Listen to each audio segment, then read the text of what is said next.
দর্শক আমন্ত্রণ, যমুনা টেলিভিশন নিয়মিত আয়োজন 24 ঘন্টায় প্রেজেন্টেড বাই হাতিল। আপনারা জানেন 5 আগস্টের পর সরকারের 100 দিন অতিবাহিত হয়েছে, এরই মধ্যে তারপরেও নানা ধরনের সংকট এখনো দৃশ্যমান এবং এসব সংকট খুব দ্রুতই কাটবে সেটি বোধ করে আশাও করে না দেশের সব মানুষ। কিন্তু বিশেষ করে হঠাৎ করে অনেক নতুন নতুন সংকট তৈরি হচ্ছে, যেমন অটোরিকশা চালকদের একটি সংকট সেটি তৈরি হয়েছে, ঢাকা কলেজ বনাম সিটি কলেজ, তার দুদিন আগে তিতুমির কলেজ। ফলে অ্যাডহক ভিত্তিতে অনেক সংকট সরকারকে সামাল দিতে হচ্ছে। এর সঙ্গে যুক্ত হচ্ছে রাজনৈতিক নানা সংকট, সেটি তো আছেই, নির্বাচন থেকে শুরু করে বড় দলগুলোর ভিতরে আস্থা অনিস্থা, আওয়ামী লীগের রাজনীতির ভবিষ্যৎ, অনেক কিছু। এইসব নিয়ে আলোচনা করতে চাই। আলোচনার শিরোনাম নির্ধারণ করেছি অস্থিরতা আর কতদিন। আপনার সঙ্গে থাকছে আমি মাহফুজ মিশ। আমার সঙ্গে স্টুডিওতে এই মুহূর্তে আছেন বাংলাদেশের কমিউনিস্ট পার্টি সিপিবির সাধারণ সম্পাদক জনাব রুহিন হোসেন প্রিন্স। প্রিন্স ভাই, স্বাগত আপনাকে। আছেন আমেরিকান ইন্টারন্যাশনাল ইউনিভার্সিটি বাংলাদেশের অধ্যাপক ডক্টর মোহাম্মদ রফিকুল ইসলাম তালুকদার। প্রফেসর তালুকদার, আপনাকেও স্বাগত। Thank you. আশা করছি ভালো আছেন। প্রিন্স ভাই, আপনাকে দিয়ে একটু আলোচনা শুরু করতে চাই। আমাদের সঙ্গে আশা করছি কিছুক্ষণের ভিতরে বিএনপি নেতা ব্যারিস্টার অসীম নাসিরউদ্দিন আহমেদ অসীমও যুক্ত হবেন। প্রথম যে বিষয়টি সেটি হচ্ছে, আপনি যদি একটু খেয়াল করেন প্রিন্স ভাই, আজকে দুটো গুরুত্বপূর্ণ সিদ্ধান্ত হয়েছে। একটি হচ্ছে ট্রাইব্যুনালের যেটি গঠন করা হলো অথবা যেটি অধ্যাদেশ আগে ছিল সংশোধন করা, সেটির প্রস্তাবনায় বলা ছিল এখানে রাজনৈতিক দলগুলোকে নিষিদ্ধ করার একটা বিধান থাকছে। আজকে ক্যাবিনেট উপদেষ্টা পরিষদ বসেছিল এবং তারা মনে করছেন যেটি করা ঠিক হবে না, ফলে সেটিকে ছাড়াই সংশোধিতটি নীতিগতভাবে অনুমোদন হলো। অর্থাৎ এই ট্রাইব্যুনাল কোনো রাজনৈতিক দলকে নিষিদ্ধ করবে না। কিন্তু আইন উপদেষ্টা যে ব্যাখ্যাটি দিয়েছেন, যদি সেরকম জনদাবি উঠে বা পরিস্থিতি হয় তাহলে সেটি করার জন্য প্রচলিত অন্য আইন অথবা নতুন আইন সেটি সরকার করবে। কারণ হিসেবেও তিনি বলছেন যে এইটা, এই যে গণহত্যার যে বিচার, সেই বিচার প্রক্রিয়াটি কোনোভাবেই যেন প্রশ্নবিদ্ধ না হয়, সেই জন্য এটি করে। এটিকে বাংলাদেশের কমিউনিস্ট পার্টি কিভাবে দেখছে? আচ্ছা, ধন্যবাদ আপনাকে। আসলে তো আমরা কি বলে প্রচার মাধ্যমে শুনলাম, এমনি বিস্তারিত যেহেতু আইনটা দেখতে পারিনি, সুতরাং আনুষ্ঠানিকভাবে প্রতিক্রিয়া দেওয়াটা যথাযথ না। আমি যে পুরো আইনটা, কারণ আইনের তো অনেক বিষয় আছে, আমি সাধারণভাবে মন্তব্য করতে পারি। সাধারণভাবে হচ্ছে যে দেখুন, একটা তো বিচার হচ্ছে, বিচার প্রক্রিয়া, যদিও এ ব্যাপারে এখানেও বলেছি এখনও বলি, আমাদের দাবিটা ছিল, যেটা আমরা লিখিতভাবে বলেছিলাম, এইবার যে হত্যাযজ্ঞ সংগঠিত হয়েছিল এটা একটা বিশেষ ট্রাইব্যুনালে বিচার করা হোক। ক্লিয়ার, আবারও রিপিট করছি, বিশেষ ট্রাইব্যুনালে বিচার আমরা চেয়েছি। কিন্তু এটা কেন আন্তর্জাতিক অপরাধ ট্রাইব্যুনালে এখানে গেল সেটা নিয়ে কিন্তু প্রশ্ন রয়ে গেছে। আমি এটা আলোচনা বাড়াচ্ছি না। এমনকি প্রসিকিউটর চিফ কোনো বিতর্কিত লোককে না নেওয়া হোক, এটা আমরা কিন্তু উপদেষ্টাকেও বলেছিলাম। তারপর হচ্ছে, কিন্তু আমি সে আলোচনাটা রেখে দিলাম। কথা হচ্ছে যে, যদি আমি যতটুকু মিডিয়াতে দেখলাম যে বিচার প্রক্রিয়া স্বচ্ছ করার জন্যে যা যা করার, আপনিও যেটা বললেন, সেই কাজটা তারা করতে চায়। এমনকি যেটা দেখলাম যে কি বলে, বিদেশের আপনার আইনজীবী নিয়োগ সহ অন্যান্য, তা যদি সেই কাজটি মানে স্বচ্ছ করার জন্যে যদি আইনগত দিক করে, সেটা নিয়ে আমাদের কোনো বক্তব্য তো থাকা উচিত না। কারণ আমরা তো বিশেষ ট্রাইব্যুনালে এ ধরনের বিচার চাই, যাতে প্রকৃতপক্ষে বিচার হয়, কেউ যাতে প্রশ্ন তুলতে না পারে। ঠিকই আছে। আর আপনি ঠিকই বলেছেন যে এইটা যে কারণেই হোক না কেন, আলোচনাটা কিন্তু একটা জায়গায় কনসলিডেট হয়ে গিয়েছিল যে এমন একটা নিয়ম আসছে যা এটা যেন রাজনৈতিক দলগুলোকে ব্যান্ড করবে। কিন্তু আমরাও অনেকদিন ধরে সাধারণভাবে বলছিলাম, আপনি দেখলেও দেখবেন যে একটা রাজনৈতিক দল নিষিদ্ধ করা না করা, যদি অফিসিয়ালি বলি, এটা আমরাও অনেকদিন ধরে বলে আসছি, এইটা তো আমার সংবিধানের সাথে পারমিট করে না। সংবিধানে সংগঠিত হওয়ার অধিকার, এগুলোর অধিকার আছে, কিন্তু তার যদি কতগুলো ভূমিকা থাকে, নিষিদ্ধ সেটা একটা জায়গায় হতে পারে, তার জন্য কিন্তু আইন অন্য জায়গায় আছে, নাই তা না, সেটা হইতে পারে, তার জন্য হলে অন্য কাজ করা যায়। কিন্তু এর সাথে অ্যামালগামেট করলেই আসলে মানে বিচার প্রক্রিয়াটাই নানাভাবে প্রশ্নবিদ্ধ হতে পারে। এই জন্যে যে পুরনো মানে কি উপর থেকে কতগুলো প্রিকনসেপ্ট আইডিয়া থেকে হয়তো বা তোমরা কিছু করছো, তা সেই জায়গায় আমি বলবো যে আলোচনাটা একটা মূল বিচারকে বাদ দিয়েই হয়তো ওই আলোচনাটা এখানে কেন্দ্রীভূত হতো। সেইটা বাদ হয়েছে, সেটাকে নিঃসন্দেহে কি বলবো যে আমি পজিটিভ খবর হিসেবে দেখতে চাই। এবং ওই কথাটা আমরাও যতটুকু বুঝি কারেক্টই মনে করি যে আমাদের যেমন সংগঠিত হওয়ার অধিকারও আছে, কিন্তু কতকগুলো বিষয় যদি আমাদের সংবিধান, দেশ, মানা না মানা অন্য বিষয় থাকে, তাহলে এই সে যে দলই হোক না কেন তাকে নিষিদ্ধ করা বা অন্য জায়গায় তো থাকতেই পারে। কিন্তু যারা এই আন্দোলনটাই নেতৃত্ব দিল, বৈষম্য বিরোধী ছাত্র আন্দোলন, তারা যেটি বলছে যে আওয়ামী লীগের বিচার না হওয়া পর্যন্ত, কারণ সারা দেশে যে তাণ্ডব লীলা তাদের ভাষায় আওয়ামী লীগ চালিয়েছে, সেইটা কেবল ব্যক্তি চালিয়েছে তা না, এটা আওয়ামী লীগের যদি একটি সাংগঠনিক সিদ্ধান্ত হয়ে থাকে এবং সেটা যদি প্রমাণ করা যায়, তাহলে সেই আওয়ামী লীগেরও তারা বিচার করতে চাই। সেই অপশনটি বন্ধ হলো কিনা এবং সেটি নিয়ে উপদেষ্টাদের সঙ্গে বা সরকারের সঙ্গে শিক্ষার্থীদের একটা দূরত্ব বাড়তে পারে কিনা বা একটা মনোমালিন্য তৈরি হতে পারে কিনা। আচ্ছা, আমার একটা কুইক মন্তব্য, কারণ আমি আগেই বলেছি যে পুরো আইনটা দেখে আইনজ্ঞদের সাথে কথা বলেই আমার বলা উচিত, এখন আমি নিজে হয়তো আইনজ্ঞ না অফিসিয়ালি, কিন্তু সাধারণভাবে বলি আমার মনে হয় না এটা সাংঘর্ষিক হবে। কেন বলছি, এইটা তো হচ্ছে যারা হত্যাযজ্ঞের সাথে জড়িত তাদের বিচার হচ্ছে, এই বিচারের সময় কিন্তু অনেকগুলো রিকমেন্ডেশন আসতে পারে, এটা মনে রাখবেন। এর আগে যেমন আমরা ৭১-এর যুদ্ধাপরাধী দল হিসাবে তাদের যখন বিচার করা হচ্ছিল, তাদেরও কিন্তু ওই দল সম্পর্কে কতগুলো পর্যবেক্ষণ ছিল, সেই পর্যবেক্ষণ ধরে আপনি অন্য জায়গায় নিতে পারেন। সুতরাং আমি ওইটার সাথে যদি দল কোনো অপরাধ করে সেই দল মাপ পেয়ে গেল এমন কোনো ঘটনা বলি আমার কাছে মনে হয় না যে এটা হচ্ছে, বরঞ্চ বিচার প্রক্রিয়া স্বচ্ছ ভালোভাবে হোক, সেটাই হচ্ছে আমাদের কথা। কারণ এইটাকে নিয়ে কোনো প্রশ্ন উত্থাপিত হোক সেটা চাই না, আবার অবশ্যই আমরা দ্রুততার সাথে বিচার কার্য সম্পন্ন চাই, সেটাই হচ্ছে প্রধান বিষয়। প্রফেসর রফিকুল ইসলাম তালুকদার, আপনি বিষয়টাকে কিভাবে দেখেন এবং এই বিচার প্রক্রিয়া, তার সঙ্গে সংস্কার, তার সঙ্গে নির্বাচন এবং এই তিনটাকে সাইমultaneously চালানো আসলে কতখানি সম্ভব? এবং ধরেন রাজনৈতিক দলগুলো, বিশেষ করে বড় রাজনৈতিক দল বিএনপি দ্রুততম সময়ে নির্বাচন চাই, শিক্ষার্থীরা তারা একটা মৌলিক সংস্কার করতে চায় এবং তারা বলছে যে এই অভ্যুত্থানের উদ্দেশ্য কেবল একটি নির্বাচন ছিল না, তারা একটা টেকসই সংস্কারও করতে চান। ধন্যবাদ। ছাত্ররা যেটা চাচ্ছে যে একটা গুণগত পরিবর্তন, এটা রাষ্ট্রের এবং সমাজের একটা গুণগত পরিবর্তন, তাদের আকাঙ্ক্ষাটা স্বাভাবিক। দীর্ঘদিনের আমরা স্বাধীনতার যে স্পৃহা ছিল, সেই স্পৃহাটা আসলে কিছুটা অনেকটাই ম্লান হয়েছে। দীর্ঘ সময়ে সামরিক শাসন ছিল, তারপরে দীর্ঘদিন যে শাসন ব্যবস্থার বিরুদ্ধে তারা আন্দোলনটা করেছে, এটা তো তাদের দাবিটা স্বাভাবিক যে একটা গুণগত পরিবর্তন। কিন্তু সংস্কার তো একটা চলমান প্রক্রিয়া, এটা তো একটা অন্তর্বর্তী সরকারের পক্ষে সংস্কার কতদিন করবে তারা, একটা সুস্পষ্ট একটা সীমারেখা থাকা প্রয়োজন। প্রথমত এই সরকারের তো সাংবিধানিক আইনি ভিত্তি নেই, এটা একটা জনপ্রত্যাশার ভিত্তিতে পরিস্থিতিগত প্রেক্ষিতে এই সরকার সংবিধানের সুপ্রিম কোর্টের অ্যাপেলেট ডিভিশনের তাদের মতামত নিয়ে সরকার শপথ নিয়েছে। কিন্তু সেই শপথটা যখন নিলেন সেখানেও কিন্তু প্রশ্ন আছে, আইনি প্রশ্ন আছে। এখানে যারা আইনজ্ঞ আছেন তারা এটা ভালো জানেন যে সেখানে কিন্তু হিয়ারিং হয়নি, পূর্ণ বেঞ্চের হিয়ারিং হয়নি। সুতরাং এই সরকারের বৈধতাটা হচ্ছে জনপ্রত্যাশা এবং পরিস্থিতি, যেটা পরিস্থিতিগত, এটাকে আমরা বলি ডিফেক্টিভ অ্যাডমিনিস্ট্রেশনের ভাষায়, নট ডিজোরো।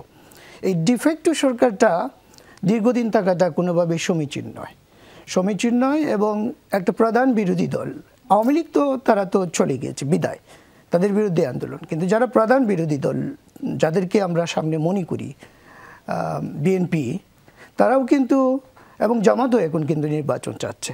বিএনপি স্পষ্টভাবেই নির্বাচনমুখী এবং এটা গণতন্ত্রে সরকার যত দ্রুত উত্তরণ ঘটবে তত আমার মনে হয় সরকারের জন্য ভালো। সরকারের অসন্তোষ বাড়ছে, মানুষ কিন্তু দ্রব্যমূল্য এবং ইনফ্লেশনও যদি আপনি দেখেন, সেটা সরকারের ভাষায় হয়তো আপনি বলবেন 13% বা 15%, কিন্তু বাস্তবিক করতে আমরা যদি একাডেমিক্যালি দেখি এটা আসলে প্রকৃত অর্থে 20%-এরও বেশি ইনফ্লেশন রাইট। এর সাথে আছে আপনার বাজার সিন্ডিকেট, অন্যান্য বিষয়। কিন্তু মানুষ তো আসলে সাধারণ মানুষের কাছে তো সংস্কারটা মানুষ কতজন বোঝে? সংস্কারটা মানুষ বোঝে আমার জীবনযাত্রা, আমার ডিসেন্ট স্ট্যান্ডার্ড অফ লিভিং এবং সামাজিক ন্যায় বিচার, ন্যায্যতা, যেটা প্রফেসর ইউনুস কিন্তু প্যারিস থেকে যখন আসছিলেন তখন কিন্তু বলছিলেন একটা ইনক্লুসিভ সমাজ ব্যবস্থা, রাষ্ট্র ব্যবস্থা করবেন। কিন্তু ইনক্লুসিভ আপনি করতে গেলে তো আসলে সবাইকে নিয়ে করতে হবে। অপরাধীকে অপরাধী হিসাবে দেখতে হবে, বাকি সবাইকে আপনাকে ইনক্লুড করতে হবে। আপনি একটা মতবাদকে আপনি যদি এক্সক্লুড করতে চান, মতবাদকে, যে প্রশ্নটা আপনি করেছিলেন যে দল নিষিদ্ধকরণের ব্যাপারটা, একটা মতবাদকে নিষিদ্ধকরণ এটা একটা কঠিন বিষয়, কারণ তার মতাদর্শী প্রায় 4 কোটি এবং 12 কোটি ভোটার, 12.3 ট্রু ভাইব রেজিস্ট্রারের প্রতিবেদন এবং অন্যান্য সাম্প্রতিক জরিপ অনুযায়ী, তার মধ্যে যদি 4 কোটি ভোটার আমরা দেখি, মানে সমর্থক যদি ওই দলটার থাকে, এটা একাডেমিক স্টাডিতে দেখা যাচ্ছে। এখন আরও কমতে পারে, বাড়তে পারে, কমার সংগত পরিস্থিতিগত কারণে কিছুটা কমতে পারে, স্বাভাবিক এটা। সেটা যদি কমেও 3.5 কোটি ভোটার, আপনার 3.5 কোটি ভোটার, আমাদের সাম্প্রতিক জরিপে আমাদের আসছে 30%, এটা কনস্ট্যান্টলি। তো 3.5 কোটি মতাদর্শীকে আপনি কিভাবে এক্সক্লুড করবেন? তারা তো বাংলাদেশের নাগরিক, এটা সম্ভব না। এটা টেকনিক্যালি, তার মানে এই সিদ্ধান্তটাকে আপনি স্বাগত জানাচ্ছেন। ডেফিনেটলি ফিজিবল না। থামায় আমাদের সঙ্গে যুক্ত হয়েছেন ব্যারিস্টার নাসিরউদ্দিন আহমেদ অসীম। অসীম ভাই, স্বাগত আপনাকে। যানজটের জন্য আমাদের অফিসের সামনেই কাজের কারণে আপনি আটকে ছিলেন, আমরা দুঃখ প্রকাশ করছি। অসীম ভাই, আমরা আলোচনা করছিলাম যে একটা অস্থিরতা আসলে চলছে, প্রতিদিনই কিছু না কিছু হচ্ছে। তিতুমিরের আন্দোলনটা থামলো, আজকে আপনার বাড়ির কাছে ঢাকা কলেজ, সিটি কলেজ, তাদের আন্দোলনটা চললো। আজকে অটোরিকশা চালকরা, হাইকোর্টের একটা নির্দেশনা আছে, তারা আসলে আগামীকালকে নামার কথা, আজকেই তারা নেমে গেছে, কালকেও তারা নামবে, আবার সেই ঘোষণা দিয়েছে। এই সব কিছুর সঙ্গে আজকে যে ট্রাইব্যুনালের যে সংশোধনীটা উপদেষ্টা পরিষদ অনুমোদন করলো, সেখানে সবচেয়ে আলোচিত যে জায়গাটা ছিল রাজনৈতিক দলকে নিষিদ্ধ করার ইখতিয়ার থাকবে কি থাকবে না, সেটি শেষ পর্যন্ত উপদেষ্টা আসিফ নজরুল জানিয়েছেন সেটি থাকছে না, এবং সেটি তিনি ব্যাখ্যাও দিয়েছেন যে এটি থাকলে এই বিচার প্রক্রিয়াটা প্রশ্নবিদ্ধ হতে পারে। জনগণ চাইলে কোনো রাজনৈতিক দলকে নিষিদ্ধ করতে হলে অন্য আইনও করা যেতে পারে। এটিকে আপনি একজন আইনজীবী এবং বিএনপির নেতা হিসেবে কিভাবে দেখছেন? না, আমি ধন্যবাদ জানাচ্ছি আপনাকে এবং সহ আলোচক বৃন্দ সহ দর্শক শ্রোতা যারা আছেন, যমুনা টেলিভিশনের সামনে যারা বসছেন, তাদের সকলকে শুভেচ্ছা জানিয়ে একটা জিনিস বলি, আমি শুধু সাধুবাদ জানাই। কারণ আমরা তো আইনের শাসনের কথা বলছি, আমরা তো সুশাসনের জন্য তো লড়াই করেছি গত 16টা বছর। আমরা সর্বশেষ যে স্পার্কটা দেখেছি, সাধারণ ছাত্রছাত্রীরা তারা আপনার আন্দোলন করেছিলেন, হয়তো একটা বিষয় ছিল যে বৈষম্য বিরোধী যে কোটা আন্দোলনের বিরুদ্ধে ছিল, যেটা একটা সময় একটা পর্যায়ে এসে সরকার পতনের আন্দোলনে রূপ নিয়েছে। তাদের সেই চূড়ান্ত পরিণতি যেটা 16 বছরে রাজনৈতিক দলগুলো, বিভিন্ন রাজনৈতিক দলগুলো, বিরোধী রাজনৈতিক দলগুলো, ভিন্ন পথ অবলম্বী যারা ছিলেন, যারা স্বৈর শাসনের বিরুদ্ধে লড়াই করেছেন, সংগ্রাম করেছেন, হয়তোবা বিভিন্ন কারণে আন্দোলন সফল হয়নি, কিন্তু সেই আন্দোলনের চূড়ান্ত নিষ্পত্তিটা ঘটেছে এই সাধারণ ছাত্রছাত্রীদের আন্দোলনের মধ্য দিয়ে। তার মানে কি এই যে আপনি কি 16 দিনেই কি আপনার সমস্ত আন্দোলনের সফলতা পেয়েছেন? না, এটা আমি মনে করি যে 16 বছরের যে জঞ্জাল, যে স্তূপ তৈরি হয়েছে, তার উপর ভিত্তি করেই কিন্তু আপনার সমস্তটা সামগ্রিকভাবে আমাদেরকে দেখা উচিত এবং দেখতে হবে। এবং এর মূলে যেই বিষয়টা ছিল যে আমরা ভোট দিতে পারিনি, ভোটাধিকার মনে করেন যে রাতে কখনো ভোট হয়েছে, 153 জন বিনা ভোটে নির্বাচিত হয়েছেন, কখনো দেখা গেছে যে আপনার ভোট কেন্দ্রে মানুষ নেই, কুকুর ছিল, এমন একটা অবস্থা ছিল। তো সেই অবস্থা থেকে মানুষ কেন ভোটাধিকার ফেরত চেয়েছিল? গণতন্ত্রের জন্য। এবং গণতন্ত্র তো আমাদের মুক্তিযুদ্ধের মূল মন্ত্র ছিল, যে চেতনা যেটা ছিল মুক্তিযুদ্ধের চেতনা, সামাজিক ন্যায় বিচার, সাম্যের কথা বলা হয়েছিল, গণতন্ত্রের কথা বলা হয়েছিল, সমাজতন্ত্রের কথা বলা হয়েছিল, সমস্ত কিছু মিলিয়েই তো আমাদের মুক্তিযুদ্ধের মূল চেতনা যেটা ছিল। কিন্তু সেটা তো ভুলণ্ঠিত হয়েছে, যার কারণে মানুষের আশা আকাঙ্ক্ষার প্রতিফলনটা ঘটেছে সর্বশেষ এই জুলাই আগস্টের আন্দোলনের মধ্য দিয়ে। এবং আমরা যে কথাটা বলছি, স্পিরিটটা কী ছিল, যে আইনের শাসন। এবং আসিফ নজরুল সাহেব যে কথাটা আজকে বলেছেন, আমি মনে করি যে উনি সঙ্গত, কারণ এটা সবচেয়ে ভালো কথাটাই কিন্তু উনি বলেছেন। ওনার বক্তব্যের মধ্য থেকে এসছে যে কোনো নতুন করে আইন করে কোনো রাজনৈতিক দলকে নিষিদ্ধ করার কোনো বিষয় নেই। যেটা আপনি দেখুন, যুদ্ধাপরাধের যখন বিচার হয়েছিল তখন কিন্তু আপনার শাহবাগে গণজাগরণ মঞ্চ হয়েছিল, যেখানে ক্যাপিটাল পানিশমেন্ট ছিল আপনার লাইফ ইমপ্রিজনমেন্ট, সে জায়গাতে দেখা গেছে যে আপনার ফাঁসির জন্য আপনার রাজপথে আন্দোলন হয়েছিল, সেটা কিন্তু আদালতের মাধ্যমে হয়নি। এই জিনিসটা আনএক্সপেক্টেড, এটা কখনো হওয়া উচিত না। আমি মনে করি যে আইনের শাসন যেখানে বিদ্যমান, সেটা আপনার আইনের কডিফিকেশন, মডিফিকেশন তার মধ্যে থেকে থাকা উচিত। এবং আসিফ নজরুল সাহেব সঙ্গত কারণে একটা কথা বলেছেন যে আইনের যদি কোনো সংশোধন, যে জনগণ যদি চান তাহলে আপনার সেটা করা যাবে। কিন্তু এই মুহূর্তে বিদ্যমান আইনে যতটুকু আছে তার মধ্যে থেকে আপনার আমাদেরকে বিচার ব্যবস্থার মধ্যে যে নিরপেক্ষভাবে একটা বিচার সরল একটা প্রশ্ন, এই ছাত্র আন্দোলনে যারা নেতৃত্ব দিয়েছে, যে সংগঠনটি বৈষম্যবিরোধী ছাত্র আন্দোলন, তারা তাদের ফেসবুক স্ট্যাটাস এবং তাদের অবস্থান বলছে তারা এই সিদ্ধান্তে খুব খুশি না, তারা কেউ কেউ দ্বিতীয় বিপ্লব বা দ্বিতীয় অভ্যুত্থানের কথা বলছে।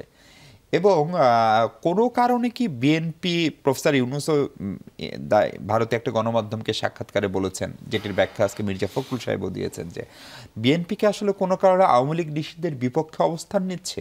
এটা কি এই ভয় থেকে যে বিএনপি এবং আওয়ামী লীগ দুটোই যেহেতু ক্ষমতা প্রত্যাশী দল, বড় দল, মানুষের ভোট বেশি পায়, ফলে আজকে আওয়ামী লীগের পরিণতি যদি খারাপ হয়, অদূর ভবিষ্যতে বিএনপি এরকম বিপদে পড়তে পারে? না, আমি এ ধরনের কোনো কিছু মনে করি না। কারণ বিএনপি বা আওয়ামী লীগ অদূর ভবিষ্যতে আপনার এ ধরনের বিপদে পড়বে কি পড়বে না, এই সিদ্ধান্তটা নেবে বাংলাদেশের জনগণ। আমি প্রথম কথাটাই বলি যে আমার দলের যিনি চেয়ারপারসন, প্রতিষ্ঠাতা শহীদ রাষ্ট্রপতি জিয়াউর রহমান, তিনি কিন্তু বাকশালের যেই খোল নলছে সেটাকে বদলে দিয়েছিলেন, বহুদলীয় গণতন্ত্র প্রতিষ্ঠা করেছিলেন। যেই বাকশাল ছিল সেই বাকশালকে আওয়ামী লীগ নামে আবার নতুন করে রাজনীতি করার আপনার সুযোগ দিয়েছিলেন। বলা হয় যে বিএনপির নাকি উৎপত্তি ক্যান্টনমেন্ট থেকে, আমি তো তা মনে করি না। বিএনপি ক্যান্টনমেন্ট থেকে, বিএনপি নামে কেউ ছিল না। জিয়াউর রহমান সাহেব ক্যান্টনমেন্ট থেকে বেরিয়ে এসে বিএনপি বা জাগদল নামে একটা দল প্রতিষ্ঠিত করেছিলেন। আর যে ক্যান্টনমেন্টের কথা বলা হয়, ক্যান্টনমেন্ট থেকে বরং পারমিশন নিয়েছিল ক্যান্টনমেন্টের প্রধান আপনার নির্বাহী যিনি, তার কাছ থেকে পারমিশন নিয়ে কিন্তু আওয়ামী লীগ এই দেশে নতুনভাবে রাজনীতিটা করেছিলেন। সো যেই দলের প্রতিষ্ঠাতা, বহুদলীয় গণতন্ত্রের প্রবক্তা, সংবাদপত্রের স্বাধীনতার যে কথাগুলো আমরা বলি, যেটাকে মনে করেন 4টি একমাত্র সংবাদপত্র ছিল, রাষ্ট্রীয় সংবাদ মাধ্যম ছিল, সেগুলোর থেকে মনে করেন যে সংবাদপত্রকে প্রসারিত করেছিল, সেই দল কখনো তার স্পিরিটের বা তার প্রতিষ্ঠাতার স্পিরিটের বাইরে যেতে পারে না। সে কারণে বিএনপির পক্ষ থেকে বা বিএনপির মহাসচিব যিনি মুখপাত্র দলের, তিনি এই কথাটা বলেছেন। আমরা একটা জিনিস বলি যে আপনি যদি বিচার করেন আপনার ইন্টারন্যাশনাল ক্রাইম ট্রাইব্যুনালে, বিচারে যদি কোনো রাজনৈতিক দল বা কোনো রাজনৈতিক দলের নেতা বা নেত্রী কোনো কারণে দোষী সাব্যস্ত হন, তাহলে তারা ব্যক্তিগতভাবে নির্বাচন করতে পারবেন বা রাজনৈতিক সঙ্গে সম্পৃক্ত থাকতে পারবেন না। দল হিসেবে যদি হয়, আমার পূর্বতন বক্তা আপনার আলোচক তিনি যে কথাটা বলেছেন, উনি কিন্তু রাইটলি পয়েন্টেড আউট করেছেন এবং সেটাকে আমাদের সকলকে কিন্তু সম্মান জানানো উচিত। সে কারণে আমি বলছি যে ব্যক্তিগতভাবে গায়ের জোরে আমি কাউকে নিষিদ্ধ করব, আমার মনে হয় না যে সেটা আপনার খুব একটা সমীচীন হবে। সরকারের আরেকজন গুরুত্বপূর্ণ উপদেষ্টা হাসান আরিফ আজকে বলেছেন, যেটি নিয়েও খুবই কথাবার্তা চলছিল, যে সংবিধান সংশোধন বা পুনর্লিখন। উনি স্পষ্ট করেছেন যে এ ধরনের কোনো চিন্তা ভাবনা সরকারের নাই। সাবেক অ্যাটর্নি জেনারেলও তিনি, সাবেক আইন উপদেষ্টাও, আগেও তিনি আইন উপদেষ্টা ছিলেন আগের তত্ত্বাবধায়ক সরকারে। তিনি বলছেন যে সংবিধান সংশোধন বা পুনর্লিখন যাই করার, সেটি করার ক্ষমতা সরকারের না, সেটি করতে হবে পার্লামেন্টকে। ফলে পরবর্তী পার্লামেন্ট এসেই সেটা করবে। এই অবস্থান যদি আজকে বলে প্রিন্স ভাই বা অসীম ভাই, দুইজন আপনার রাজনীতিবিদ, তাহলে এইটা নিয়ে এতদিন যে আলোচনাগুলো হলো, সেই আলোচনাটা কি ছিল সেটা আপনার কাছেই ফিরবো। অসীম ভাই, এই সংবিধান সংশোধন পুনর্লিখন নিয়ে আজকে হাসান আরিফের যে বক্তব্য, এবং এতদিন ধরে সমন্বয়ক থেকে শুরু করে অন্যান্য অনেক রাজনৈতিক দলের নেতাদের যে বক্তব্য, সেটা খানিকটা সাংঘর্ষিক। কোন কাজটা আসলে ঠিক? না, আমি একটা জিনিস বলি, হাসান আরিফ স্যার তো আপনি মনে করেন যে বর্ষিয়ান, আমি মনে করি উনি ওনার 50 বছরের উপরে মনে করেন যে আইন পেশায় ওনার আপনার অভিজ্ঞতা। উনি অ্যাটর্নি জেনারেল ছিলেন বাংলাদেশের, তার আগে আপনার উপদেষ্টা ছিলেন, সরকারের আইন উপদেষ্টা ছিলেন, কিছুকাল আগ পর্যন্ত উনি আপনার স্থানীয় সরকারের উপদেষ্টা ছিলেন। তো উনি যে কথাটা বলেছেন, উনি বাস্তব উপলব্ধি থেকে কিন্তু উনি এই কথাটা বলেছেন। সংবিধান আপনার রিরাইট করার একটা বিষয় এসছে, আবার অ্যামেন্ডমেন্টের কথা এসছে, বা মডিফাই করা, কডিফাই করা, যেটাই বলেন না কেন, কোনোটাই কিন্তু গ্রহণযোগ্য না এই মুহূর্তে। কেননা আমাদের আশা আকাঙ্ক্ষার জায়গাটা কোথায়? যে ইন্টারিম গভর্নমেন্টটা হয়েছে কি, যে একটা নির্বাচিত সরকার আসবে, গণতন্ত্র পুনরুদ্ধার হবে, গণতন্ত্র ফেরত আসবে, রেস্টোরেশন অফ ডেমোক্রেসি, এটাই কিন্তু আমাদের এই ছিল 16 বছরের কিন্তু আন্দোলন। ছাত্র অভ্যুত্থানের যে বিষয়টা ছিল, যেটা স্পার্ক করেছে, সেটাও কিন্তু ছিল বৈষম্য বিরোধী, এবং একটা বৈষম্য বিরোধী কোটা আন্দোলনের বিরুদ্ধে, কোটা প্রথার বিরুদ্ধে কিন্তু তাদের ছিল। সেটা কিন্তু সেখানে সীমাবদ্ধ ছিল না, সীমিত না থেকে তার প্রসারিত যেটা হয়েছে যে স্বৈর শাসনের অবসান। তো স্বৈর শাসনটা কি? শুধু কি আপনার কোটা প্রথা রাখলেই স্বৈর শাসক? তা না, কিন্তু অনেক কিছু মিলিয়ে, অনেকগুলো ফ্যাক্টর মিলিয়েই কিন্তু স্বৈর শাসক তৈরি হয়। তো সেই ক্ষেত্রে আপনার স্বৈর শাসনের যখন অবসান ঘটেছে, সঙ্গত কারণে বাংলাদেশের জনগণ 16 বছর ধরে ভোটাধিকার তাদের নেই। আপনার রাতের বেলা ভোট হয় কিংবা বিনা ভোটে নির্বাচন হয়, এ ধরনের একটা অবস্থান। আর সংবিধান সংশোধনের ম্যান্ডেটটা কেন নেই তার আমি একটা আইনগত একটা ব্যাখ্যা দিতে চাই। দেখুন, কদিন আগে কিন্তু ষোড়শ সংশোধনী বাতিল হয়েছে, মহামান্য সুপ্রিম কোর্টের আপিল বিভাগে বাতিল হয়েছে। তো এটা যদি বাতিল না হতো, আপনার ষোড়শ সংশোধনের উপরে যেমন সুপ্রিম জুডিশিয়াল কাউন্সিল, সেটা নিয়ে তো একটা কথা ছিল। 72 সংবিধানে এক সময় ছিল, যখন 75-এ আপনার মনে করেন যে বাকশাল কায়েম করা হলো, তখন দেখা গেছে যে রাষ্ট্রপতির কাছে সেটা ক্ষমতা নিয়ে যাওয়া হলো। জিয়াউর রহমান সাহেব যখন আসলেন, তখন তিনি আবার মনে করেন যে সুপ্রিম জুডিশিয়াল কাউন্সিল রেস্টোরেট করলেন। এর পরবর্তীতে এসে আবার আওয়ামী লীগের সময় তারা নিয়ে গেলেন কি, যে পার্লামেন্ট সংসদ সদস্যরা 2/3 মেজরিটি যদি থাকে, সুপ্রিম কোর্টের বিচারকদেরকে তারা অভিশংসন করতে পারবেন। তার মানেটা কি? এই লটা ইটসেলফ ইজ ড্রেকোনিয়ান। মানে কি, আপনি কি সর্বোচ্চ আদালতকে আপনি নিয়ন্ত্রণ করার সমস্ত হাতিয়ার আপনার হাতে নিয়ে নিলেন। সেটা তো আপনার অ্যাপিল বিভাগে এখন বাতিল হয়ে গেল ষোড়শ সংশোধনী। ঠিক তেমনইভাবে আপনার 15th অ্যামেন্ডমেন্টের হিয়ারিং হচ্ছে, 15th অ্যামেন্ডমেন্ট। আমরা জানি না তার রেজাল্টটা কী হবে, আউটকামটা কী হবে। 5th অ্যামেন্ডমেন্ট রয়ে গেছে। 15th অ্যামেন্ডমেন্ট যদি বাতিল হয়, তাহলে 13th অ্যামেন্ডমেন্ট আসবে। তাহলে আপনি সংবিধান সংস্কারটা কিভাবে করবেন, আপনি রিরাইট কিভাবে করবেন? কিছু কিছু বিষয় তো মনে করেন যে সুপ্রিম কোর্ট আমাদের তিনটা অর্গান, আপনার executive, legislature and then judiciary, তিনটা তো সেপারেট, এবং সেপারেশন অফ জুডিশিয়ারি সেপারেশন যেটা, সেটা তো আমাদের এখানে আছে। তাহলে আপনি এক্সিকিউটিভ হিসেবে সংস্কার এখন কিভাবে করবেন?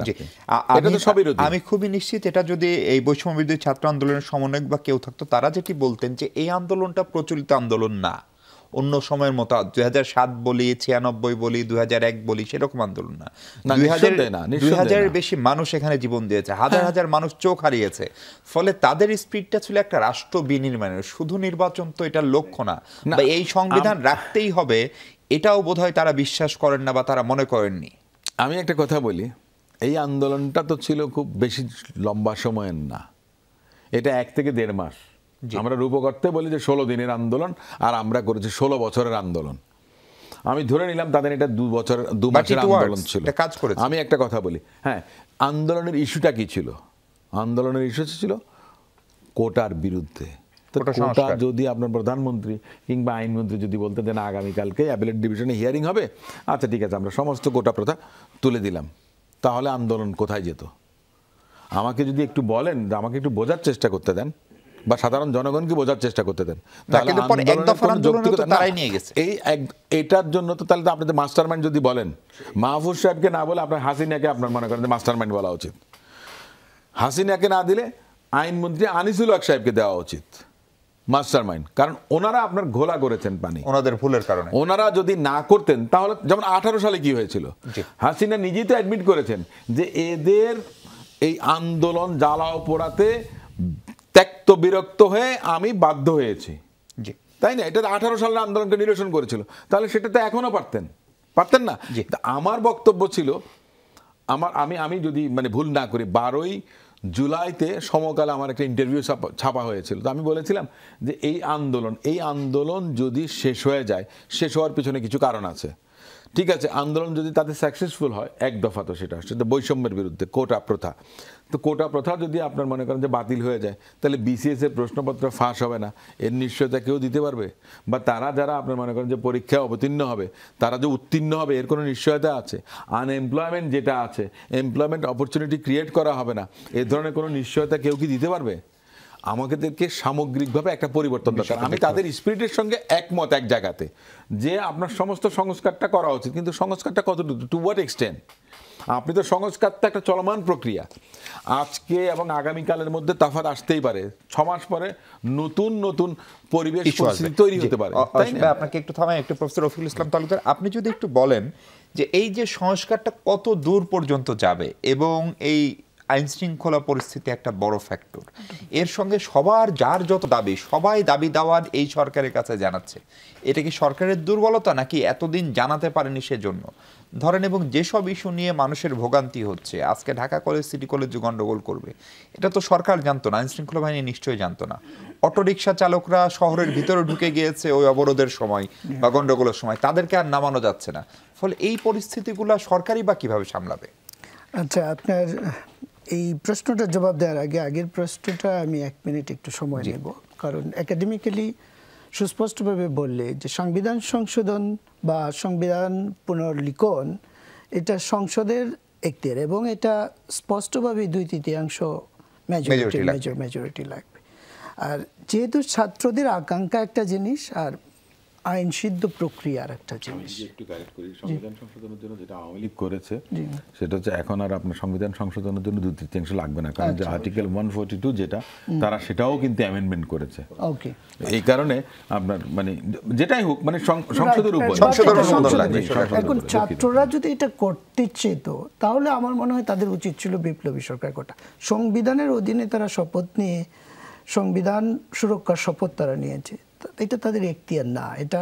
এটা করলে তাদের একটা বিপ্লবী সরকার গঠন করার প্রয়োজন ছিল, যে সংবিধান আমরা মানি না, আমরা আমাদের মতো সংবিধান রচনা করব। তো যেহেতু সেটা হয়নি কাজে তারা এখন সেটা করতে পারবে না, এটা অ্যাপ্রোপ্রিয়েট পথ না। জি, আমরা যে প্রশ্নটা আপনি পরবর্তীতে করেছেন যে এই সংস্কারটা কতদিন চলবে, মানুষের অস্থিরতা এবং এই সংস্কারটার সঙ্গত কারণেই জন আকাঙ্ক্ষার সাথে সঙ্গতিপূর্ণ হতে হবে। সংস্কার প্রয়োজন, রাষ্ট্রের একটা শুদ্ধাচার প্রয়োজন, একটা গুণগত পরিবর্তন প্রয়োজন, কিন্তু সংস্কার প্রক্রিয়াটা তো নির্বাচিত সংস্কার বাস্তবায়ন করবে। যারা গণতন্ত্রের মূল স্টেক হোল্ডার হচ্ছে জনগণ এবং পলিটিক্যাল পার্টি এবং পলিটিশিয়ান, রাজনীতিক। এখন কতজন জনগণকে আমরা সম্পৃক্ত করতে পারছি এই সংস্কার প্রক্রিয়ায়? অল্প সংখ্যক সুশীল সমাজের প্রতিনিধি সেই সংস্কার করবে আর জনগণ এক্সক্লুডেড থাকবে,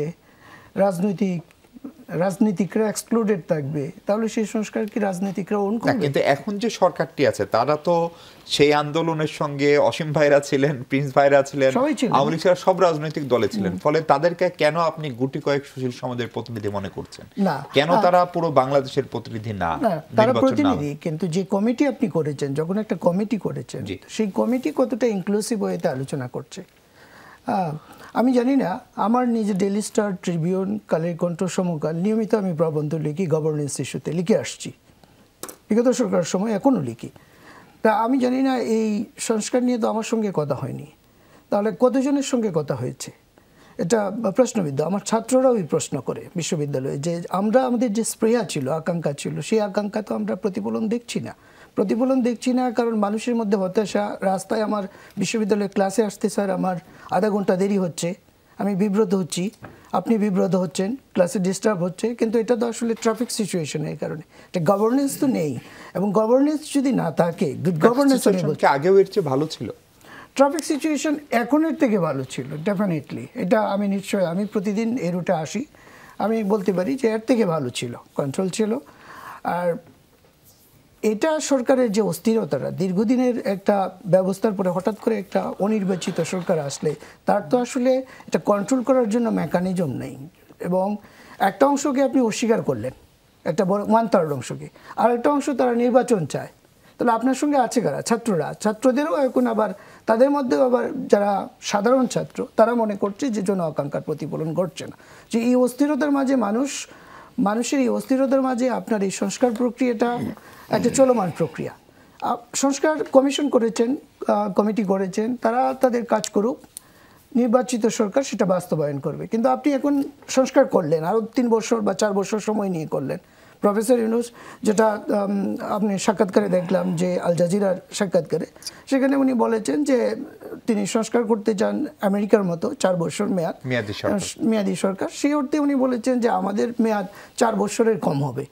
প্রসঙ্গক্রমে উনি বলেন নাই যে আমি 4 বছর থাকবো, কম হবে বা তারও কম হতে পারে। কিন্তু এই প্রশ্নটা আসছে এই কারণে, তার মানে ওনার একটা আকাঙ্ক্ষা আছে। 4 বছরের রেফারেন্সই তো দিয়েছেন যত দীর্ঘ সময় থাকা যায়, কিন্তু এই দীর্ঘ সময়টা কতদিন? এখনো কিন্তু উনি 3 মাস যাওয়ার পরেও কিন্তু ইকোনমিস্ট রিপোর্ট আপনি দেখেছেন, তারা স্পষ্টভাবে বলেছে এটা স্পষ্ট করার প্রয়োজনীয়তা আছে, এবং দ্যাটস অ্যান অ্যানালিটিক্যাল রিপোর্ট। জি, আপনাকে একটু থামাই প্রিন্স ভাই। আরেকটা বড় ঘটনা হচ্ছে যে আপনার এই সরকারের যে মেয়াদ এবং তার সঙ্গে ধরেন আবার ইলেকশন কমিশন গঠনের প্রক্রিয়া শুরু হয়েছে। সার্চ কমিটি এর ভিতরে 10 জনের নাম চূড়ান্ত করেছে, ফলে ধারণা আমরা একটু আগে বোধহয় জানলাম যে রাষ্ট্রপতির কাছে সেই নাম জমাও দেওয়া হয়েছে আজকে। ফলে নির্বাচন কমিশন খুব দ্রুত হয়ে যাবে। ফলে নির্বাচন কমিশন হয়ে গেলে জাতীয় নির্বাচন নিয়ে আলোচনা শুরুর আগেই কি স্থানীয় সরকার নির্বাচন, সিটি কর্পোরেশন নির্বাচন, সেগুলো শুরুর কোনো সম্ভাবনা বা পরিস্থিতি দেখেন আপনি? আচ্ছা, আমি ওইটার আগে আমি 30 সেকেন্ড সময় নেই। হাসান আরিফ সাহেবের যেহেতু কথা আসছে, উনি কিন্তু আরও কয়েকটা কথা বলেছেন, আমার বিবেচনাটি কারেক্টলি বলেছেন। সংবিধান সংশোধনের যেটা বলেছেন, কিন্তু এইটা বলার পরে এটা হতাশা হয়ে সংবিধানের আমাদের বিবেচনায় সংশোধন, যেটা আমরা আমাদের বয়ানে বলি যে ৭২-এর সংবিধানের অস্পষ্টতা দূর করতে হবে। তা আমাদের যে সংস্কার কমিটি আছে অন্যদের সাথে কথা বলে কি কি করা দরকার রিকমেন্ডেশনটা রাখুক। উনিও কিন্তু বলেছেন যে আমরা রিকমেন্ডেশনটা রেখে গেলে পরে যারা আসবে তারা সেটা বিবেচনা করবে। মানে আমি বলছি যে তার মানে বাতিল করার আলোচনাটা বাতিল করার দরকার নেই, কারণ এগুলো তো ভালো হচ্ছে। এইটাই হচ্ছে খুবই কারেক্টলি। এই কারেক্টলি আরও ধরছি কেন, আমি আপনার ওই কথার জায়গায় একটু বলি। দেখেন, আমরা অনেক কিছু শুরুতে যে কোনো কারণে হয়তো ছড়ায় ফেলেছি, কারণ একটা আকাঙ্ক্ষা অন্য জিনিস। ধরেন এই আন্দোলনে আমরাও তো ছিলাম, আপনি বললেন হয়তো ছাত্ররা শেষে ভূমিকা রাখেছে। তা আমরা যেমন চাই ঠিকই, আমরা পুরো সমাজে চাই লক্ষ্য সমাজতন্ত্র, বিপ্লবী গণতান্ত্রিক পরিবর্তনের মাধ্যমে। আমি তো এই সরকারের কাছে চাইতে পারবো না, সেটা আমি ক্ষমতায় জেলে যাবো। ছাত্র ভাইরা যেটা চাচ্ছে, তারা প্রয়োজনে রাজনৈতিক দল গঠন করে সেই জায়গায় যাবে, বিএনপি তার জায়গায় যাবে। যে কি এইরকম জায়গায় স্বচ্ছ থাকলে আপনি যে অস্থিরতার যে মধ্যে আছি সেইটা দূর করার জায়গায় আমরা যেতে পারবো। এবার আসি আমি কুইক জায়গায়, যে এইটা নানাভাবে চিন্তা নাই তা না, কারণ আমরাও তো নানাভাবে কথাবার্তা বলি, বুঝি। স্থানীয় সরকার অনেকে চিন্তা করে, কিন্তু আমার কাছে এটা ব্যক্তিগত মত হিসাবে বলছি যে পরিস্থিতিটা সর্বশেষ আমি দেখছি এবং নানামুখী অস্থিরতা যেখানে আছে, এবং একটা অন্তর্বর্তীকালীন সরকার ইচ্ছা করলেও করাটা কঠিন। উনি খুবই কারেক্টলি বলছেন যে ইচ্ছা করলে, আপনি জানেন যানজটে যে হুটহাট করে ছাত্ররা নেমে যাচ্ছে, এটা কিন্তু কঠিন। সুতরাং একটা জাতীয় নির্বাচনের জায়গাটা সামনে চলে আসবে।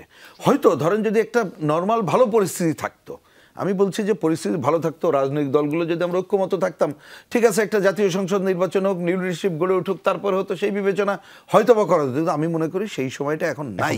কেউ যদি চিন্তা করে, আমি এটা আমার উপস্থিত মতে বলছি, পরিস্থিতি অনুযায়ী আমার মনে হয় সেইটা আর একটা নতুন জটিলতা তৈরি করবে কিনা এটা ভেবে দেখা দরকার। একমাত্র রাজনৈতিক দলের ঐক্যমত্য ছাড়া ওই বিবেচনা না করে আসলেই আমাদের ওইটা তো একটু সময় লাগবে। আপনি ধরেন নির্বাচন কমিশন গঠন হওয়ার পরে যেমন একটা বড় সময় লেগে যাবে, কথা হবে যদি আপনি ভোটার তালিকা হালনাগাদের প্রশ্নটা তোলেন। কতদিন আমাদের সাথে কথা হচ্ছে, আমি ইচ্ছা করে এখানে তুলছি না, কিন্তু আমি বলছি তারপরে দেখবেন যে আরও কতগুলো বিষয় চলে আসবে। তা সুতরাং সেইটাও সময় লাগবে, কিন্তু তার মধ্যে অন্য সময় দিলে আপনার টাইটেলে এই অস্থিরতা আসল কাজ থেকে আরো সংকট তৈরি করবে, সেই জায়গায় যাওয়া উচিত হবে না। আমি আপনাকে প্রিন্স ভাই একটা প্রশ্ন করে বিরতিতে যাই। সার্জিস আলম, শীর্ষ নেতা বৈষম্যবিরোধী ছাত্র আন্দোলনের, তিনি লিখেছেন তার ফেসবুকে যে গণহত্যার বিচারের আগে আওয়ামী লীগকে কোনো নির্বাচনে অংশগ্রহণ করতে দেব না, প্রয়োজনে দ্বিতীয় অভ্যুত্থান হবে। এবং আজকে দুই উপদেষ্টার বক্তব্যের পরে এটাও রাজনৈতিক অঙ্গনে শোরগোল যে উপদেষ্টা পরিষদে এই তরুণ দুই উপদেষ্টার সঙ্গে বা বৈষম্যবিরোধী শিক্ষার্থী আন্দোলনের সঙ্গে অন্য উপদেষ্টাদের একটা মতদ্বৈততা বা মতভিন্নতা তৈরি হয়েছে, যেখান থেকে তারা দ্বিতীয় অভ্যুত্থানের কথা পর্যন্ত ভাবছে। সেটি আসলে কি ইঙ্গিত দেয়, এবং সেটি যদি হয় তাহলে অস্থিরতাকে আবার বাড়ছে কিনা? প্রিন্স ভাই, এই ছাত্রদের যে তিনজন উপদেষ্টা আছেন, আমাদের মাহফুজ আলম, আসিফ মাহমুদ এবং নাহিদ ইসলাম, তাদের সঙ্গে উপদেষ্টা পরিষদের অন্যদের এই দুটো ইস্যুতে, বিশেষ করে আওয়ামী লীগের বিচার না করা, সংবিধান সংশোধন করা না করা, সেটা নিয়ে কোনো দ্বন্দ্ব হতে পারে কিনা? সার্জিস আলমের ফেসবুক পোস্ট, হাসনাতের ফেসবুক পোস্ট, সেগুলো সেরকম ইঙ্গিত দিচ্ছে তারা প্রয়োজনে দ্বিতীয় অভ্যুত্থান করবে, তারা কোনোভাবেই এই পরিস্থিতি হয়তো মানবে না। না, আমি এটাকে দুই ভাগে যদি আলোচনা করি, আমি খুব সাংঘর্ষিক এখনো পর্যন্ত দেখছি না। কেন? প্রথমে আসি, আমার ধারণা আমাদের ছাত্র বন্ধুরা যেটা বলছে সেটা তাদের স্পিরিট, সেই স্পিরিট তো আমরাও ধারণ করি, মানে এই অর্থে যে অবশ্যই বিচারটা হোক। এমনকি আপনি দেখবেন আমাদের প্রধান উপদেষ্টা তার ভাষণে কিন্তু বলেছে যে শুধু এ কয়দিন না, গত 15 বছরের যে জঞ্জাল সেই বিচারও আমি করব। আমি এইটাকে তার মানে কথার স্পিরিট হিসাবে নিতে চাই। তা সুতরাং ছাত্র বন্ধুটির স্পিরিট হিসেবে নিতে চাই। আমি মনে করি তারা এই কথা বলার মধ্য দিয়েই যে সময়টুক যাতে আছে, সময়ের সদ্ব্যবহার করে বিচারের কাজ যথাযথ হোক, এটাই তারা চেয়েছে। আমি এইটুকুই ধরে নিতে চাই। এর বাইরে অনেকগুলো তো আইন, সময়, বাস্তবতার ব্যাপার, এর বাইরে আমি এখনো পর্যন্ত অন্য নেগেটিভ বিবেচনা করি না। আর দ্বিতীয় কথা যেটা বলা হচ্ছে, এটা একটু অবশ্য অন্যভাবে আমি কথাটা বলি, কারণ একেবারেই তরুণ বন্ধুরা তারা তো এবার মানে কি বলে, জীবন রক্ত দিয়েই তো এই আন্দোলনের স্ট্রাইকিং ফোর্সের ভূমিকা পালন করেছে। আসলে বিপ্লবটা তো বলে হয় না, এটা মনে রাখতে হবে। অভ্যুত্থান বলে হয় না, এটা হচ্ছে একটা আন্দোলন গড়ে তোলার চেষ্টা করতে হয়, পরিবেশ পরিস্থিতি কখন কোনটা হবে সেটা কিন্তু কেউ আমরা বলতে পারি না। এখন ওনারা ওনাদের সে আকাঙ্ক্ষা থাকতেই পারে। আমি যদি এই কথাটা টেলিভিশনে হয়তো অন্যভাবে আপনারা নিতে পারেন, তবুও বলি, ধরে নেন আমরা কমিউনিস্টরা, আমরাও তো একটা মানে কি বলে যে ভোট তো আমরা একটা সমাজ বিপ্লব করতে চাই। তা আমি যদি এরকম একটা সুযোগ মতো, বা আমার যদি এরকম লক্ষ লক্ষ মানুষ আমার মতদর্শে, একটু আগে যেটা বললাম সমাজতন্ত্রকে বিপ্লবী গণতন্ত্র পরিবর্তন করতে পারি, তা আমিও তো যাওয়ার চেষ্টা করতে পারি। তা সেটা আকাঙ্ক্ষা থাকুক, সেই আকাঙ্ক্ষা নিয়ে কথা না, কিন্তু মনে রাখতে হয় ওইটা কিন্তু বিপ্লব বা অভ্যুত্থান এটা বলে হয় না। এইটুক খালি আমি তাদেরকে বলবো। কিন্তু তাদের যে আকাঙ্ক্ষা, আমি এই জায়গায় এই আকাঙ্ক্ষার কথা বলতে চাই যে আমরা কিন্তু শুধু নির্বাচনের কথা বলছি না, এটা আবার একটা ভুল ইন্টারপ্রিটেশন হচ্ছে। আমরা বলছি একদিকে যে ইউনূস সাহেব বলেছেন নির্বাচনী কাজও চলবে, সংস্কারের কাজও চলবে। তা সংস্কারের প্রথমে তারা রূপরেখা করলে এই সরকারের পক্ষে যদি যেটা ঐক্যমত্য হবে, যতটুকু পারে তারা শুরু করলে যারা ক্ষমতায় আসবে তাদের একটা বড় দায়িত্ব হবে ওইটা করা। যদি না করে বাইরের যারা থাকবে তারা ওইটাকে প্রেশার ক্রিয়েট করবে। সবাই মিলে ফেল করলে নিশ্চয়ই আবার ছাত্র জনতা তাদেরকে বাধ্য করবে, যদি ওই পয়েন্টে ঐক্যমত্য থাকে। তার মানে আমি বলছি যে এই গণ অভ্যুত্থানের আকাঙ্ক্ষা কাল পরশু একটা শেষ হবে, ইলেকশনের মধ্যে শেষ হবে, আমি তা মনে করি না। এই ধারাকে আমাদের সবাই মিলে এগিয়ে নিয়ে যেতে হবে, রাখতে হবে। জি প্রফেসর রফিক, আপনার কাছে আরেকটা জিনিস হচ্ছে প্রশাসন, বিশেষ করে এই 100 দিন পরেও সিভিল প্রশাসনের কথা বলছি, পুলিশ প্রশাসনের কথা বলছি, কতখানি স্ট্যাবল হলো আসলে? আমরা দেখি প্রতিদিনই ধরেন একজনকে সকালে সচিব করা হচ্ছে, বিকেলে তার মন্ত্রণালয়ে চেঞ্জ করা হচ্ছে। আইজিপি একজনকে আজকে নতুন আইজিপি দেওয়া হলো, আবার নতুন ডিএমপি কমিশনার দেওয়া হলো, এবং যাদেরকে দেওয়া হলো তারা রানিং অফিসার না, তারা 2020 সালে অবসরে যাওয়া, এবং তাদেরকে নিয়ে এর মধ্যে নানা ধরনের সমালোচনা। কেউ কেউ বলছেন তারা আওয়ামী লীগ সরকারের সময় পুরোটাই সঙ্গে ছিলেন, 2020 পর্যন্ত তো ছিলেনই, তারা পদ প্রমোশন সবই পেয়েছেন, তাদেরকে এনে পুনর্বাসন করা হচ্ছে কিনা। ফলে এই প্রশাসনিক স্থবিরতাটা যদি বা এই অস্থিতিশীলতা যদি থাকে, তাহলে সেটিতে নির্বাচন করাও কি আসলে সম্ভব? কারণ নির্বাচন তো মূলত বাস্তবায়ন করে পুলিশ এবং সিভিল অ্যাডমিনিস্ট্রেশন। সেটা সঠিক। আমাদের বাস্তবতায় যে পুলিশ প্রশাসনের একটা মুখ্য ভূমিকা থাকে নির্বাচনে, কিন্তু সেটা নির্ভর করে অবশ্য পলিটিক্যাল উইলের উপর, যারা স্টিয়ারিংটা কার হাতে তার উপর নির্ভর করে। এখন সরকার, প্রফেসর ডক্টর ইউনূস, ওনার যদি সদিচ্ছা থাকে যে আমি একটা ইনক্লুসিভ নির্বাচন করব, আর নির্বাচন কমিশনার প্রধান যদি মনে করেন আমি একটা ফ্রি, ফেয়ার অ্যান্ড ট্রান্সপারেন্ট নির্বাচন করব, অভ্যুত্থান পরবর্তী যে আকাঙ্ক্ষা, অভ্যুত্থানের মধ্যে দিয়ে মানুষ, শুধু তো এটা তো ছাত্রদের আকাঙ্ক্ষা না, প্রত্যেকটা নাগরিকের আকাঙ্ক্ষা যে একটা ইনক্লুসিভ সমাজ ব্যবস্থা হবে এবং একটা ইনস্টিটিউশনাল ডেমোক্রেসিতে উত্তরণের একটা পথ এটা, এবং পাতেও এই নির্বাচনটা। ইনস্টিটিউশনাল ডেমোক্রেসি তো এটা একদিনে তৈরি হওয়ার বিষয় না, it's a matter of practice. এবং আমি মনে করি যে প্রশ্নটা আসছে যে প্রফেসর ইউনূস আমাদেরকে স্বপ্ন দেখাচ্ছেন, উনি স্বপ্নচারী মানুষ, স্বাভাবিক এটা, এবং উপদেষ্টা পরিষদে যারা আছেন তারা কিন্তু সবই অত্যন্ত সভ্য ব্যক্তিত্ব। কিন্তু প্রশ্নটা হচ্ছে মানুষের জন্য তো এই আকাঙ্ক্ষাটা ওনারা উপলব্ধি করছেন, কিন্তু এই আকাঙ্ক্ষাটা ওনারা যেভাবে প্রকাশ করছেন সেটা আসলে আমি একটা আকাঙ্ক্ষা, স্বপ্ন দেখাচ্ছি।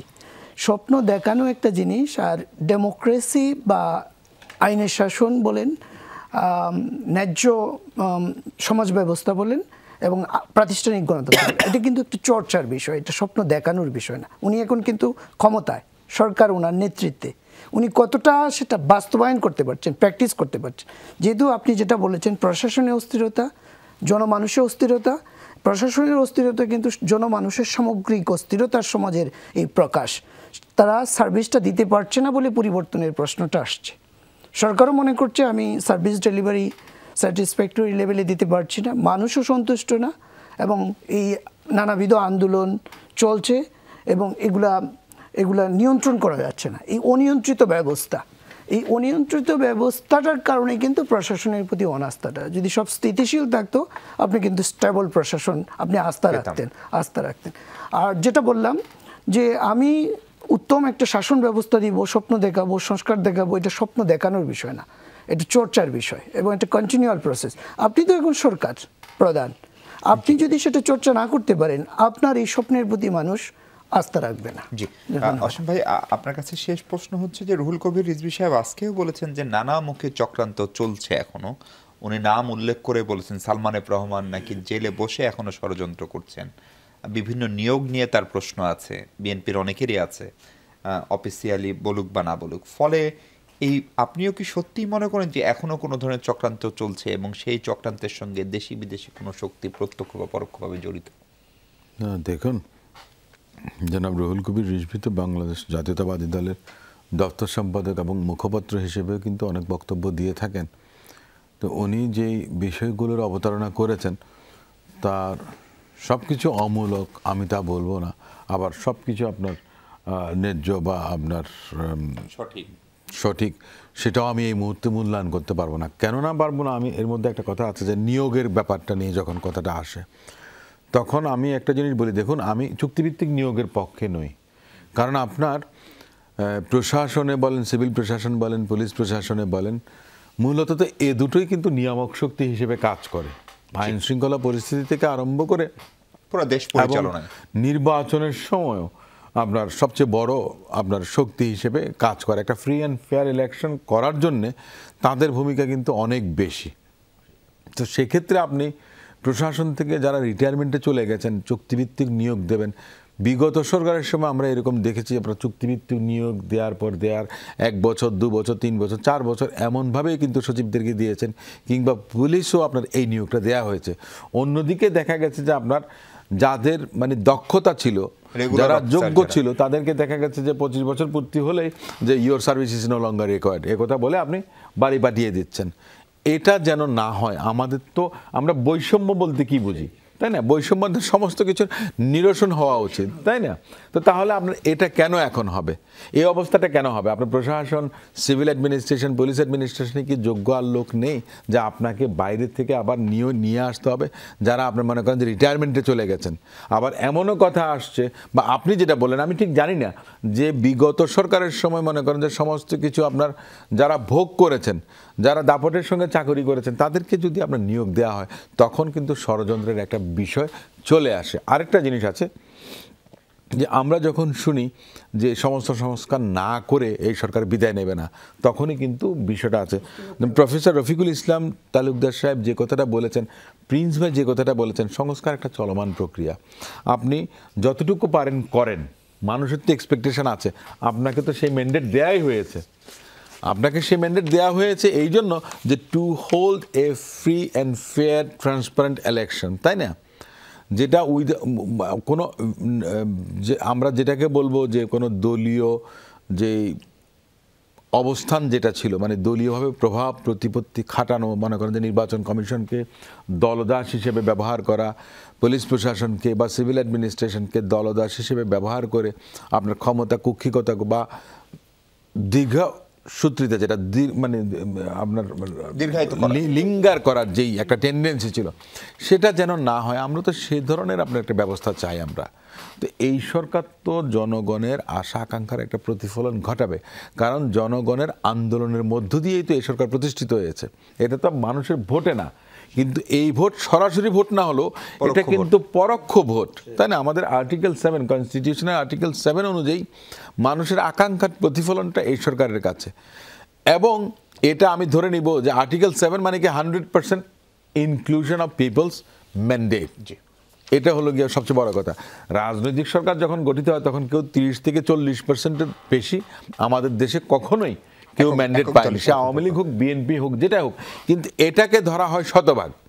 এখন আপনি যদি বলতে পারেন যে এখানে তো আওয়ামী লীগও আছে, না, আওয়ামী লীগ মনে করেন যে চলে গেছে, তার কোনো সুযোগ ছিল না, কারণ তার নেত্রী যখন মনে করেন যে পালিয়ে যায় তখন তার মানে কি সারেন্ডার করে চলে যাওয়া, মানে ইট was rested upon other percentage of the whole nation. এটা আমি মনে করি, আমরা যেটা মনে করি।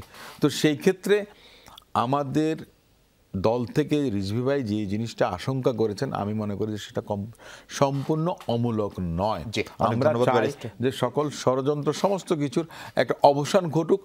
সরকার এই নির্দলীয় আপনার এই ইন্টারিম গভর্নমেন্ট একটা রোড ম্যাপ দিয়ে দিক, ওনারা কোনটা করবেন, কোনটা কখন করবেন, সেই জিনিসটা আমাদের থেকে আমরা চাই। প্রফেসর রফিকুল ইসলাম তালুকদার, অনেক ধন্যবাদ। রুহিন হাসান প্রিন্স। দর্শক, আমাদেরও প্রত্যাশা বাংলাদেশের মানুষ বাংলাদেশের স্বার্থ রক্ষা করে সর্বোচ্চ যেটি ভালো সেটিই হোক এবং এই দেশটা ভালো থাকুক, স্থিতিশীল হোক, সেই প্রত্যাশা শেষ করছি। ভালো থাকবেন সবাই, ধন্যবাদ। সময়